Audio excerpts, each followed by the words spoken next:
Hi everybody! Vamos começar mais uma aula.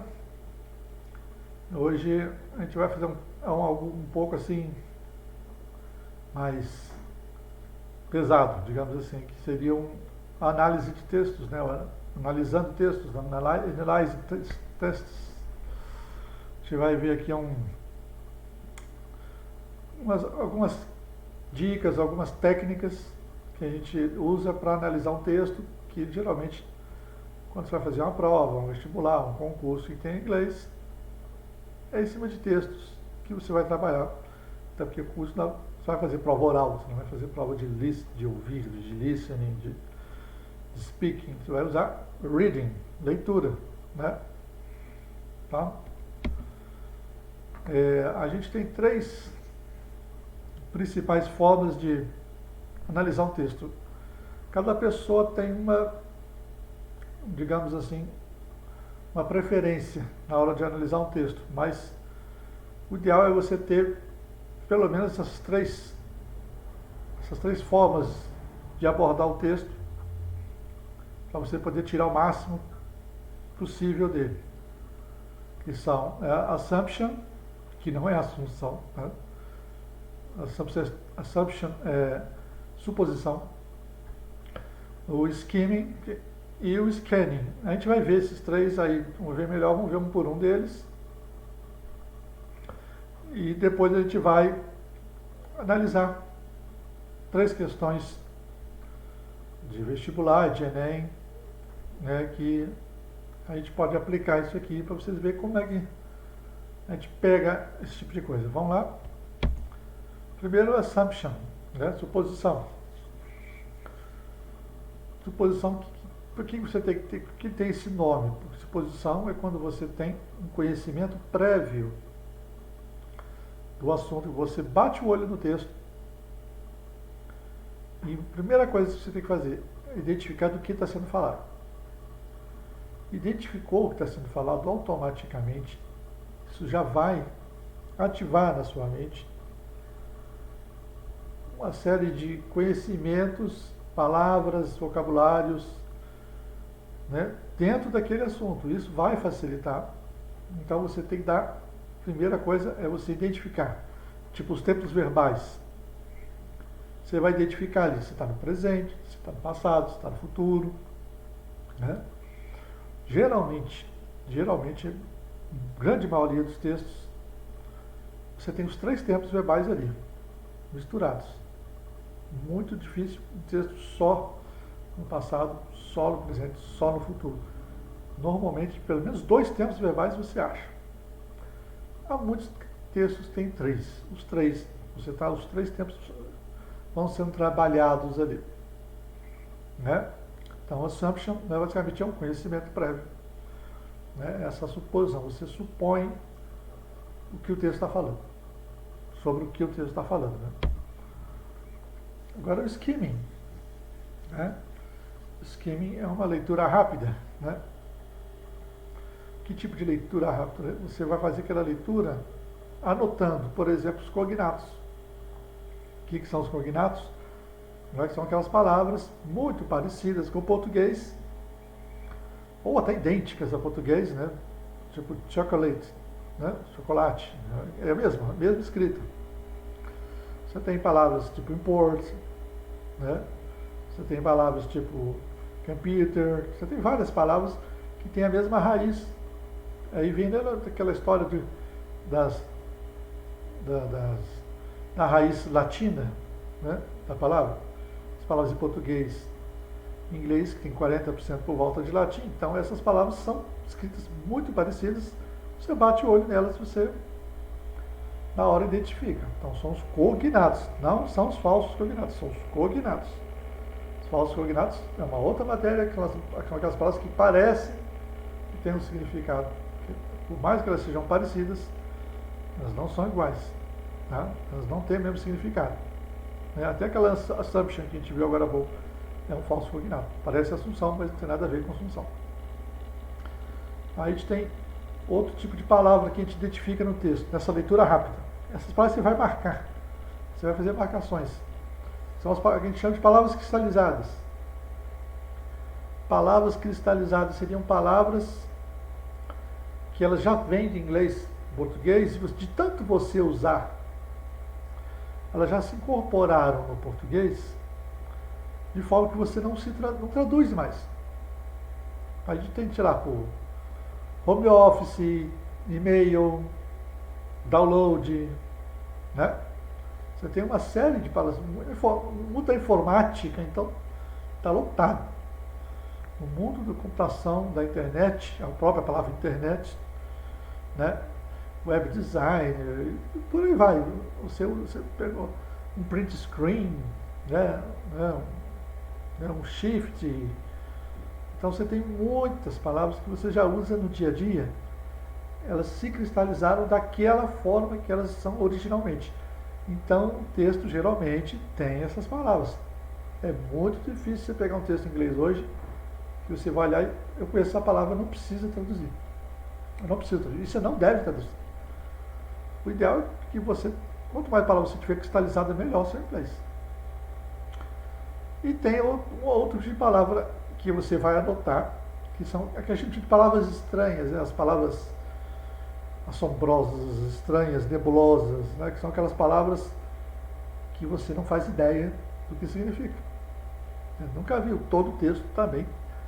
Quanto mais você estuda inglês, menos essas palavras vão aparecer, porque você já vai estar acostumando.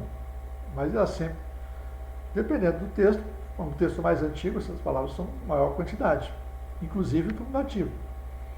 Então, você tem que deduzir essa palavra às vezes pelo contexto.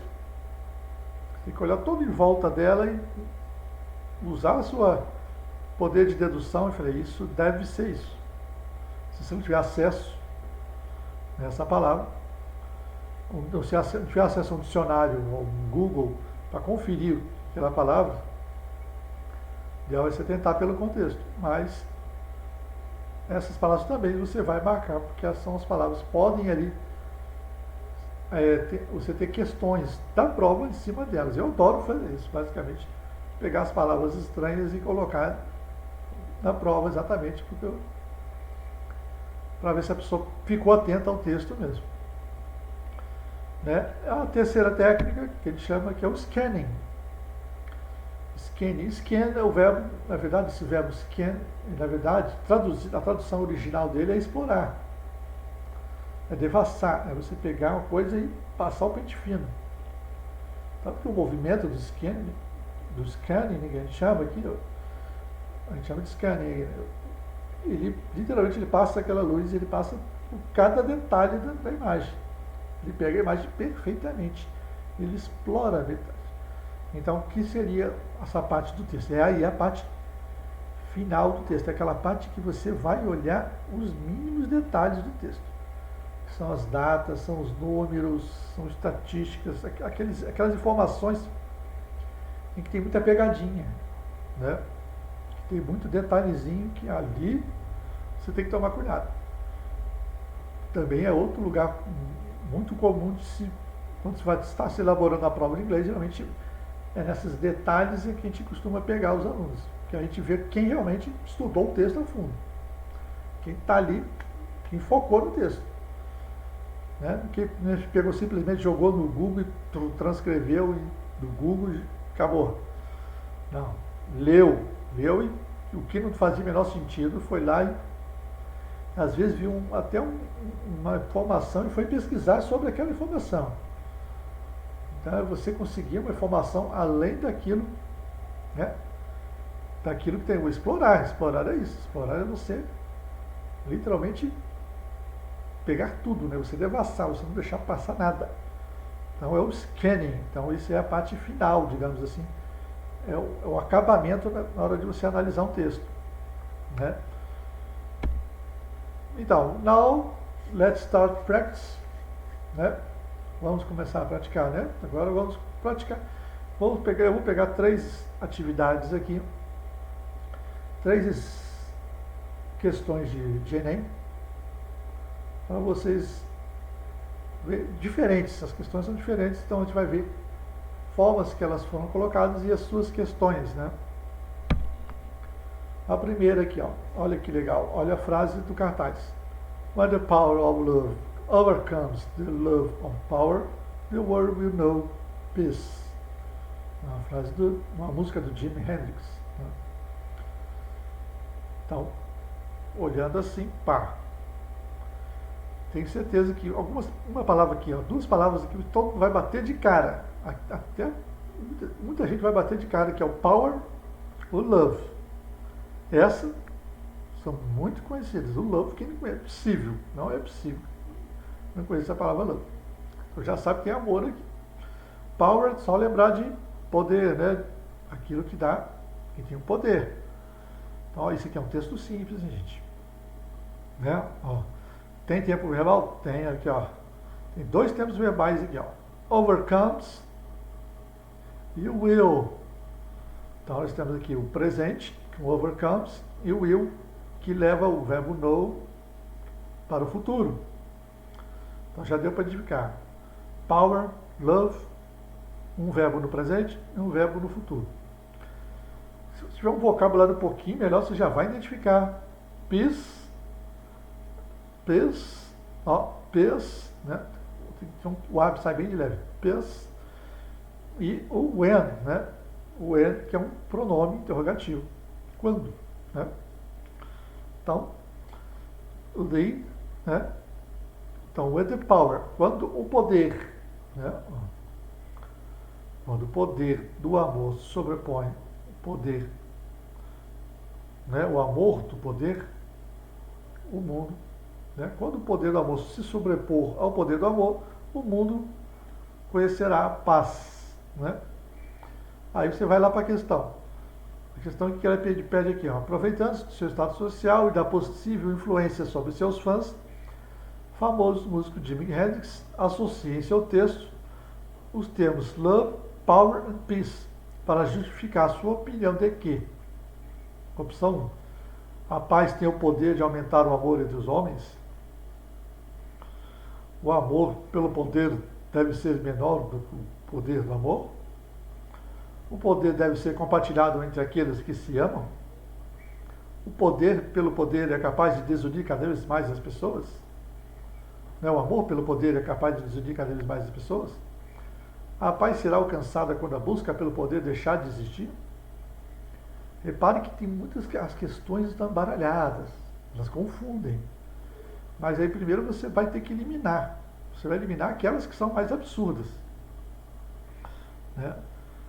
Aqui, o poder deve ser compartilhado entre aqueles que se amam. Não tem absolutamente nada a ver essa questão. Essa opção que é absurda. No momento está falando de compartilhamento, né? E aqui ainda está falando que está exaltando o poder, quando a frase está falando o oposto, né? Que o amor se sobrepõe. Né? O poder do amor se sobrepõe ao amor pelo poder, né? Do poder pelo poder. A paz tem o poder de aumentar o amor entre os outros. A paz não está falando nada disso aqui também. A paz está lá no final. A paz é um objeto no final da frase. Vamos pular isso aqui. Vamos lá. O amor pelo poder é capaz de desunir cada vez mais as pessoas. Não está falando de desunião, não está falando nada disso. E o último aqui, ó, a paz será alcançada quando a busca pelo poder deixar de existir. Não está falando de busca de poder. Está vendo como tem frase aqui para confundir? Aí sempre fica, né? Não que não estejam. Repara um truque. Há uma coisa assim, não, faz sentido. A frase está correta filosoficamente, né? É bonita, né? É muito bonita a frase, mas ela não tem nada a ver com o que está escrito na questão. Tem que olhar a questão. Tem que ser frio com a letra. Você não tem que ficar viajar muito na filosofia das outras frases, não. Senão, se deixar seu emocional tomar conta das frases, todas elas vão, tirando essa aqui que realmente não tem, a terceira que não tem sentido nenhum, as outras todas, você vai achar que todas as outras quatro podem. Porque ele fez esse jogo de palavras de love, power, power, love, e falou, então é tudo. Se tiver poder, amor, eu vou marcar. Né? Não. A opção mais exata era essa aqui, o amor pelo poder deve ser menor que o poder, né, do amor. Né? É bem simples. se sobrepõe, overcome, o poder do amor se sobrepõe, ou seja, ele fica acima, ele fica maior. Então o poder do amor tem que ser maior que o amor, né? Pelo poder. Então, essa ali. Viram como que você pode, no jogo de palavras, bem pegadinho isso aqui, né? É uma questão simples, mas pega muita gente. A gente vai ver um caso agora do oposto, que é uma questão longa, comprida, um texto, mas mais fácil que aquela, mais simples que aquela, que só tem 5 linhas. Esse tamanho não é documento, gente. Tem gente que pega um textão, ai meu Deus, textão, não vou conseguir fazer. Impossível. Não é bem assim. Às vezes a mais simples, aparentemente mais fácil, é a mais complicada. Olha essa aqui, por exemplo, da J.K. Rowling. J.K. Rowling to pay first novel credits, né? Tá falando, vamos lá.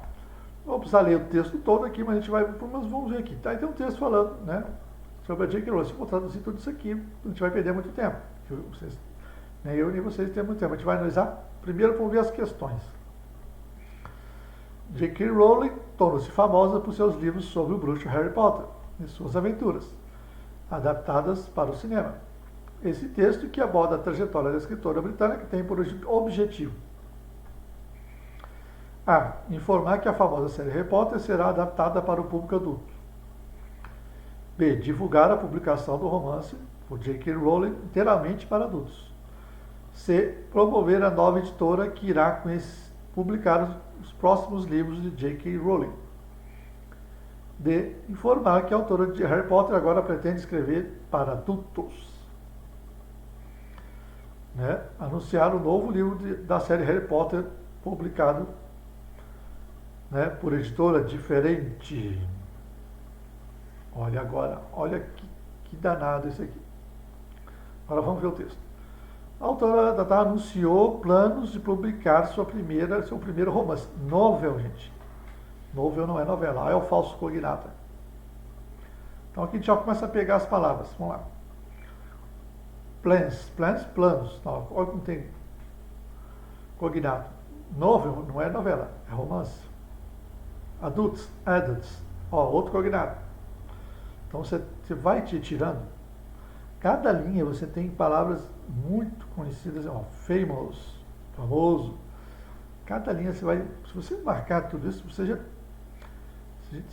aí que tá, a vontade de você ter um conhecimento prévio.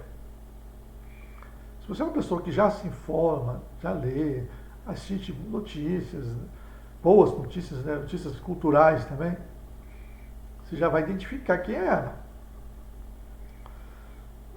Embora o anunciado já tenha dizendo, olha, é a autora do Harry Potter. A pessoa que já tem, que ela se informa, ela já saberia dessa notícia antes da prova. Que uma notícia sobre ela, que é uma das autoras mais conhecidas do mundo,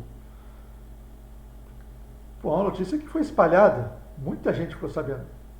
Então, se você tem um mínimo de conhecimento sobre cultura, sobre a informação sobre determinado assunto, e vocês, quem vai fazer provas, tem que estar ligado em todo que tipo de notícia sobre literatura, sobre livros, notícias, tudo. Então, automaticamente, você já tem muita gente que fez essa prova, na época já sabia. Mas peraí, já sabia, está falando, vamos ver o que ela está falando. O livro será publicado, lembrando aqui, ó, vamos ver aqui, ó, os tempos verbais, temos aqui, ó, anunciou, aqui, ó, está no passado. Olha aqui o futuro, tá vendo? Então, esse texto, ele está recheado de futuro e passado. Olha que engraçado, né? Ele fica circulando entre frases do passado e frases do futuro. Frases do passado. No passado, quando ele fala do que ela fez, no futuro, do que ela vai fazer. No caso, ele já fez, né?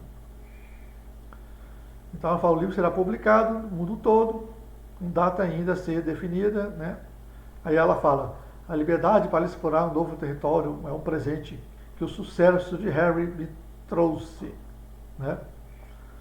Então, ela está falando aqui também, ó, todos os livros Harry Potter foram publicados pela Bloomsbury. Mas Rowling ela escolheu uma nova editora para iniciar a sua ficção adulta. Tá vendo? Então, olha só, ela está para publicar. Tá vendo? Publicar. Sinal que ela já escreveu. Já está pronto. Isso é muito importante. Né? Está falando o tempo todo, já repetiu. Publish. Os livros, o livro será publicado. Não está falando que está escrevendo. Ela está escrevendo. Em algum momento está fazendo is writing aqui. Não tem nada dizendo que ela está escrevendo alguma coisa. Está dizendo que ela já vai publicar. Então vamos ver as opções aí. De novo. A notícia está falando de forma que a famosa série Harry Potter será adaptada para o público. Não está falando nada disso. A única informação sobre Harry Potter é dizendo que ela é a autora de Harry Potter, mais nada. Né? Olha aqui, My next book will be very different to the Harry Potter series. Meu próximo livro será muito diferente do série Harry Potter. Aqui já está falando que não tem nada a ver com Harry Potter. Segundo, divulgar a publicação do romance por J.K. Rowling inteiramente para adultos. Agora é exatamente essa. A gente vai ver, já sabe que é essa, né? Porque já está falando que ela já tem o livro pronto. É um livro para adultos, né? Que em português, um livro com o nome de Morte Súbita. Eu particularmente li e fizeram um filme também. Eu particularmente não gostei muito e pelo que vocês perceberam, não fez muito sucesso. Né? Enfim, acho que é melhor ficar onde ela estava mesmo. Terceira opção, promover a nova editora que irá publicar. Não está falando nada de promover a editora, está dizendo, né, que ela escolheu uma nova editora. Talvez se ela tivesse ficado com a outra, né? Mas enfim. E olha, informar que a autora agora pretende escrever livro para os. Ela não está pretendendo escrever livro, ela já escreveu. Olha, a dúvida quando você fosse fazer essa questão seria entre a segunda e a quarta. Porque as duas estão falando do livro para adultos. Que se repete, está vendo lá? Romance para adultos, né? Está vendo? Ali que estava o detalhe. O que você tinha que estar. A frase que matava tudo isso aqui, o livro será publicado. Essa frase aqui, o livro será publicado. Essa frase matava a questão. Porque ele já dava como certo que o livro já estava pronto. Não que ela pretendia escrever o livro. Entendeu? A dúvida ficaria desses dois, mas o fato dela já estar avisando quem vai publicar, sinal que ela já terminou. Né? Então, você está divulgando a publicação. E, vamos lá, a última opção, anunciar o novo livro da série Harry Potter. Então, essa é a opção mais absurda de todas. E aí entra de novo aquela questão. Se você já tem conhecimento prévio, você já saberia que ela acabou, já tinha acabado. Todos os livros de Harry Potter já tinha final. Então ela acabou, escreveu Harry Potter, agora ela resolveu fazer um livro para adulto. Se você não sabia dessa informação do Harry Potter, isso atrapalhia. Então, conhecimento prévio é sempre 50% de uma leitura, de uma notícia, de uma tradução. Quando você não tem conhecimento prévio nenhum, dificulta muito. Então, assistam muito a TV. TV não, né? TV tem muita informação hoje em dia, né? Mas assistam sites confiáveis, leiam notícias variadas, de todo tipo de assunto. Fica focado numa coisa só. Tenta ver sobre literatura, sobre teatro, sobre cinema, sobre política, sobre tudo. Porque vão pegar. Não ter dúvida. E agora vamos para... Então, lembrando, a opção é a segunda aqui, a opção correta. Vamos lá para o último. Esse aqui é interessante, porque é outro curtinho, né? Outro pequeno. Esse, é incrível que pareça, até pelo desenho, que você vai ver que é uma charge, pelo desenho você consegue responder. Basta você prestar atenção no desenho, que isso dá tão fácil que ele é. Mas, muita gente, tem pegadinha do malandro. Não, não tem pegadinha do malandro, não. Ele realmente tinha uma simplicidade, e se você tem alguma noção de inglês, você ia perceber a diferença enorme. Né? Vamos ver o enunciado primeiro aqui. Ó. Cartoons são produzidos com o intuito de satirizar comportamentos humanos e assim oportunizam a reflexão sobre nossos próprios comportamentos e atitudes. Nesse cartoon, a linguagem utilizada pelos personagens em uma conversa em inglês evidencia a opção A, predominância do uso da linguagem formal sobre a língua padrão. Opção 2, dificuldade de reconhecer a existência de diferentes usos da linguagem. Opção 3, aceitação de regionalismos utilizados por pessoas de diferentes lugares. Opção 4, necessidade de estudo da língua inglesa por parte dos personagens. E opção 5, facilidade de compreensão entre falantes com sotaques distintos. Eu tenho dois tipos de pessoas aqui. Repara o tiozão aqui, de boné, barbão, bigodão, barrigão, com a latinha de cerveja, coisa na mão. Aquele tipão texano, praticamente, né? E do lado o cara todo formalzinho, cabelinho feito, roupinha engomadinha, né? São dois tipos muito diferentes, um bem bronco e um bem, né, certinho, digamos assim. Aí olha o inglês dos dois. Olha que diferença. Olha o inglês primeiro dele. Anyway, y'all should be here if y'all don't speak English real good. Agora o inglês do outro. Sure, may I suggest you avoid double negatives and don't forget to use an adverb. Tudo bem que eu fiz até um tom de voz diferente aqui, né? Já para ter uma ideia, né? Mas bastava você perceber que, olha aqui tinha apóstrofos, tem o antes, esse antes the way, é uma forma bem, mas muito formal de você falar, não tem jeito, não vai rolar, não tem jeito, sem jeito, sem noção de você tá, né? Você tá aqui. Se você não fala um inglês real, ele está falando pro carinha gomadinho, né? Sem, ó, ya é o mesmo que you, tá, gente? Ó, ele usa aqui, ó, enfiar. Se você, inglês texano isso aqui, tá? Olha aqui, ó, olha que ele contraiu o you com o all. Vocês tudo. Não tem jeito de vocês tudo tá aqui. Bom, basicamente faria isso, tem jeito de vocês tudo tá aqui.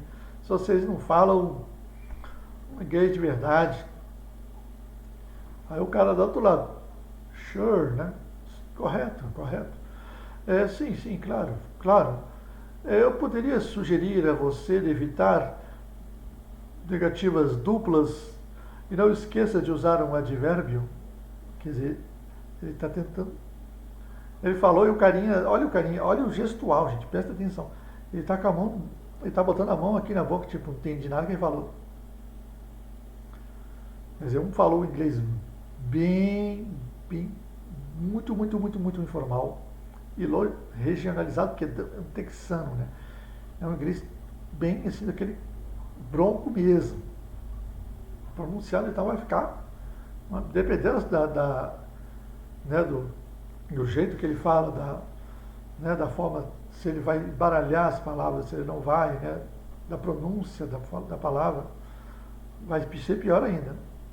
E o outro, por sua vez, ele usa o pronome bonitinho, o tempo verbal certinho. Ó, ele não errou nada, que o inglês dele usou may, que você já usa uma coisa mais formal. Se é mais educado, você usa mais may.